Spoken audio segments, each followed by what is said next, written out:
Dėkojo senelį, pasiėmė stalelį ir linksmas išėjo namo. Jam beeinant sutemo.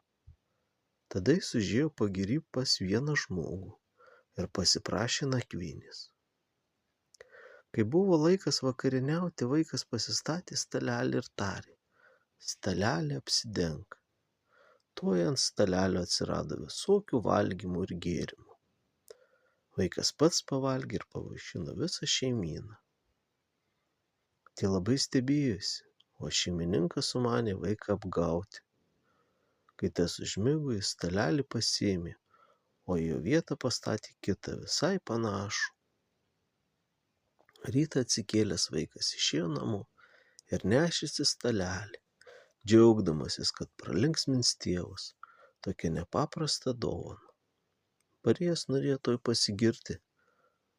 Gana prašė stalelį apsidengti, bet tas stovėjo tuščias kaip buvęs. Po kiek laiko antras vaikas išėjo